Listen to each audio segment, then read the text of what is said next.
Welcome back, brothers and sisters. I am Braden. You normally know me from Langley Outdoors Academy, but this is Second Legacy. This is a new channel that you see. We are starting with this guy opposite me right here. This is Tim, and we are going to break down some of the most impactful, some of the most breaking things from a nuanced perspective and how it relates back to the Second Amendment. And if you found this video right now, that means your hunting skills are amazing because we haven't even announced it yet, and you found an Easter egg in the wild. So congratulations. Make sure you're one of the first subscribers and like the video so you can tell everybody how good your hunting skills are.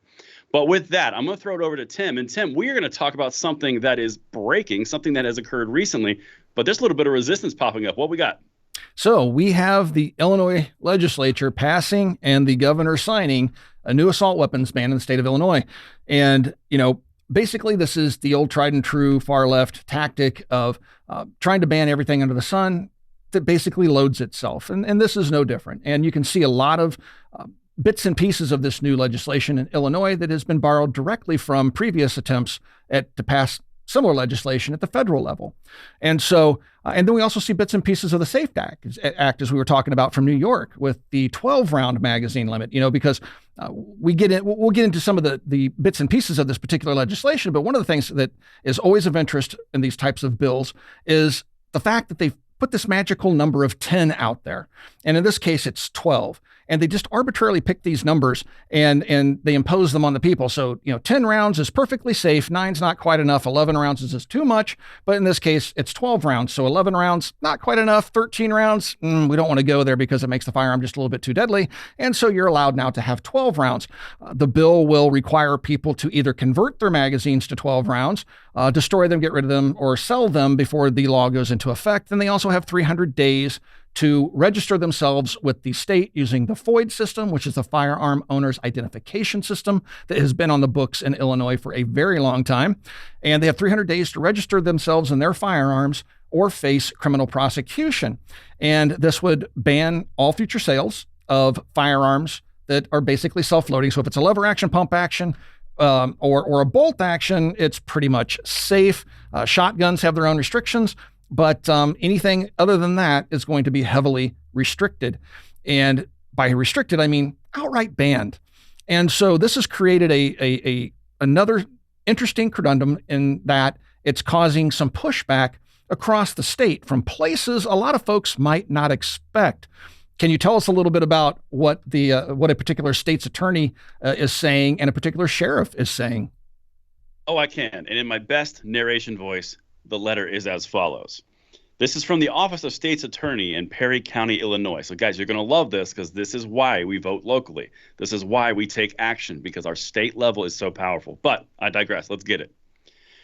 For immediate release, January 10, 2023.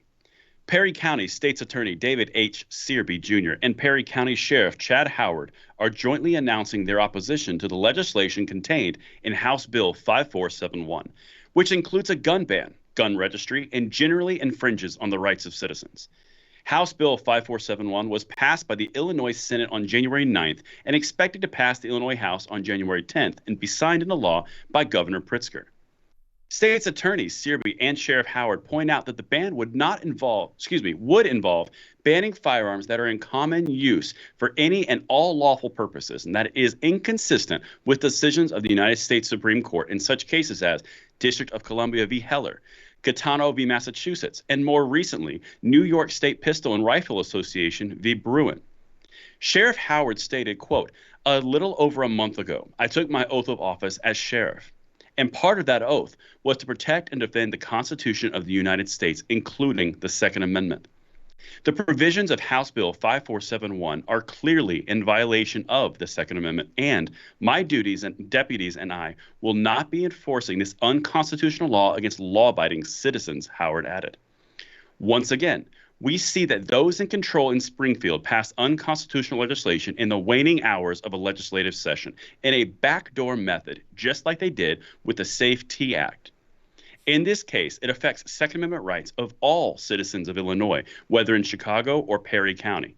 State's Attorney Searby said, "This legislation basically bans objects and property that law-abiding individuals have legally owned for years and in some instances, decades, while allowing them if you register them with this Illinois State Police. My office will exercise prosecutorial discretion in these types of cases, Searby further stated. Searby and Howard want to emphasize that crimes committed with firearms will still be investigated, enforced, and prosecuted based on the facts and circumstances of each case. And Tim, that is how you write a "I don't wanna" letter to the state government. It absolutely is. We've seen this before. So when Colorado passed its magazine ban, we had a number of sheriffs get in front of the camera, do a joint press conference, and say that they simply weren't going to enforce it. As of right now in 2023, the magazine ban in Colorado is a bit of a joke. Nobody really cares.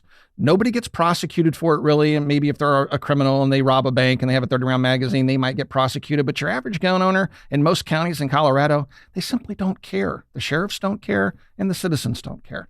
And this is what we call nullification, right? So the federal government, even the state government, can do things that fly in the face of our constitutionally protected rights.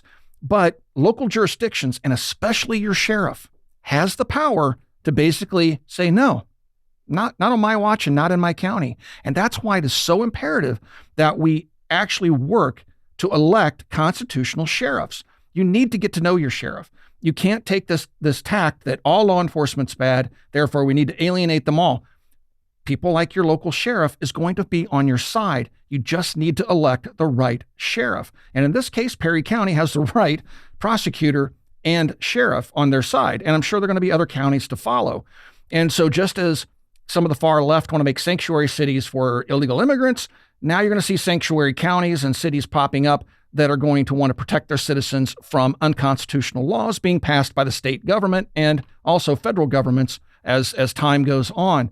So all politics are local. You do need to focus on your local politics and not just focus on those federal elections, because this is the net outcome, positive outcome for the people of Perry County in Illinois. Well, absolutely. And you just hit on some things that were so imperative. There's a couple things that you hit on that were so powerful. First, absolutely, state and local elections. I know there's a propensity to say, it's my vote, it's one vote. Is it that big of a deal? Yes. In your state, in your locality, it is that big of a deal. If you have someone in place to prepare for a rogue government, like what you just saw happen in Illinois, I mean, guys, I'm not sure. I don't think Tim mentioned it, but in this, you actually can't convert a semi into a full auto, and that's now against the law, even though it's been against federal law for 90 some odd years. Yeah, since 1934. But they just wanted to double down just to make sure you couldn't do it. It's called the NFA. I mean, there's so many things that if you have the right people in place, if you have the right people doing the right things, you can make that difference. And that kind of goes back to something else that you said, the constitutional sheriffs. The left despises the concept of constitutional sheriffs. Despises. I've done videos on my channel, Langley Outdoors Academy, where they literally have done entire pieces attacking constitutional sheriff, as they put in quotes, because they should be doing what the people want, not what the Constitution says.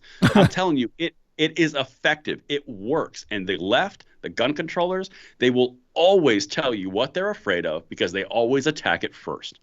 You just saw this recently. It's a little off topic, but the new weaponization of government against Americans committee that just went down to the federal level, the media and the Democrats did a combined assault. Like they went full broadside on this recently because they did not want it to happen. They will always tell you what they're afraid of. But that's the power of what we can do. Not to mention, and this is the last piece I'll throw on there, you already have current instances of Oregon coming out with their sheriffs doing the exact same thing against Measure 114. It got stymied in the courts. It's currently under TRO. You're going to have the same thing happen in Illinois. Eventually, it will get under TRO. That's my expectation, right? I'm not a prophet, but it's so dramatically unconstitutional, it's going to be TRO'd. You saw the same thing with the red flag legislation in New York. You saw the same thing with the sensitive places in New York. New Jersey just got their own version of a TRO slap with the sensitive places. What we're doing is working, but you have to be active. You have to be involved because this is going to pass to the next generation. This is a long fight, but we can do it. Yep, exactly. And I think it's important to drive home the point that freedom isn't free. There always is going to be somebody seeking to strip you of your freedom. Generally, it's going to be a government of some sort. And you have to constantly fight for it. We're never going to win a court battle. We're never going to get a law passed in Congress or in any state legislature that is going to, for once and for all, solidify the Second Amendment and nobody will ever mess with it again. That's just not how the world works. You have to be politically active for the rest of your life, and you have to teach your children and relatives and friends to be politically active as well, because freedom will always demand that you have to fight for it.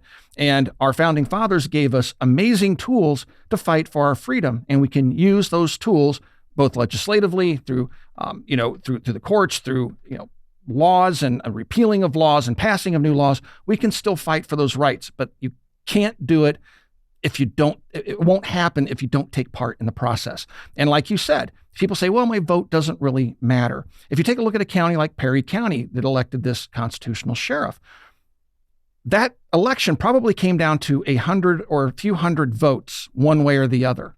Even on national elections, we will see certain states go for one candidate or the other based upon a few hundred or even a few thousand votes for an entire state. So yes, it does matter. And you can't sit and watch television, just like this whole red wave thing. My stomach turned when I saw all the news outlets talking about the red wave that was just impending. The Democrats were just going to get demolished. I knew right then and there it wasn't going to happen. Because what happens when the media is doing that? They're telling people, just stay home. We got this one in the bag. You can't stay home. You have to vote. So don't make any assumptions. Right. And so it's so like, these are some of the core tenets. I mean, I know we're kind of getting off the Illinois thing, but like, look at Illinois. Something that I say frequently on my channel: infringers are going to infringe. You have to understand, from the perspective of gun control in general, there's an entire corporation that has been built around gun control. This is not something that you see grassroots activists picking up and just going out. No, you always see them in organized shirts. Moms Demand Action. You see Everytown for Gun Safety, Giffords.org. They all do. These are all orchestrated corporations. And the one thing that the corporations have to have is financing. They have career positions in those roles. You actually fill those roles. Well, they need money for that. If the fight goes away, they don't have jobs. Mm-hmm. So it's in their best interest to continue to infringe, even though the court system will strike it down. As we've seen in the past year, multiple victories, they're still going to keep going. They're going to find something to further, because the perpetuation of the issue perpetuates their paychecks. Mm-hmm. And that's incredibly important to understand, because that's why they do this. It's not like they don't know it's unconstitutional. And they get incredibly creative. So if they can't win at the federal level, they move to the state level. If they can't win at the state level, they move to the courts. They will do anything they possibly can to infringe on your rights. They don't care if they have to commit criminal acts. They're willing to do it. They desperately want you disarmed. And it's just unbelievable. But it's also a reality, and you have to stand up to it, and you have to fight back. You can't just throw up your hands and say, my vote doesn't matter, because that's how we lose our rights. And a very specific point for anyone watching: when we're saying fight back, we mean be politically active. Yes. Nothing physical. Right. It is politically active. Hey, I voted early. I voted frequently. Yeah, I vote often, early and often. Early and often. No, and that's tongue in cheek, of course. But what I'm saying is, if you're active from a standpoint of doing the one thing that they cannot stop. I mean, Tim, I don't know if you've looked at the actual data, but do you realize the impact that would occur if every single gun owner in the country voted along to Second Amendment support? It would be a blowout like they've never seen. Mm-hmm. Like legitimately. And we have that power right here. Like, it's right on the tip of our tongues. We just got to seize it. And that's what Tim and that's one of the functions of this channel. That's the reason we started it together, was to get out there. That's the whole point.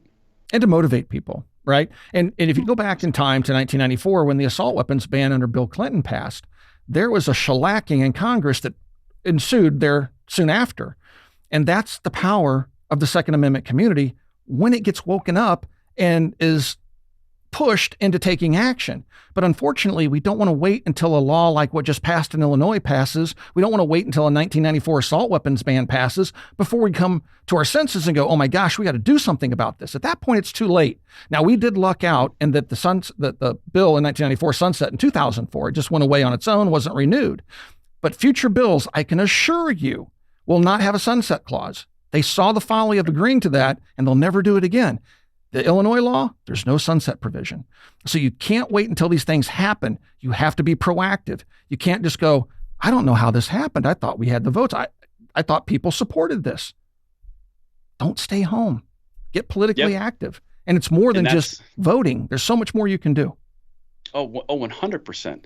And not to beleaguer the point, but I mean, like, it's right there. Everything we have is right within our grasp. And Mhm. I'm going to be honest with you. I had something really awesome to say, and then it kind of went out of my brain because Tim just like struck me with so much awesome. Stop. I, I can't remember exactly what I was going to say, but you know what? Go team. I'm going to second what Tim said. Well, I'll tell you what, we're going to keep our eyes on this, and this most definitely will be challenged in court, as it should be. There's a good chance that this will be struck down. I'm hoping.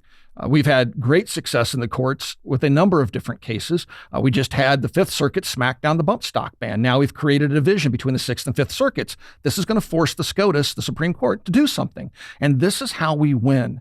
We have to keep fighting, and we keep taking these things to court. We keep challenging these unconstitutional acts. And eventually, if we're persistent, just as they're persistent, we can prevail because we have the Constitution and right on our side. And so with that being said, folks, please become politically active. Please like, share, and subscribe to the channel. As has already been said, if you found this little Easter egg, please subscribe. Become one of the first subscribers. Share this video. Let other people know that the channel exists. And we look forward to seeing you in the next video. Thank you for watching. We'll talk to you guys soon.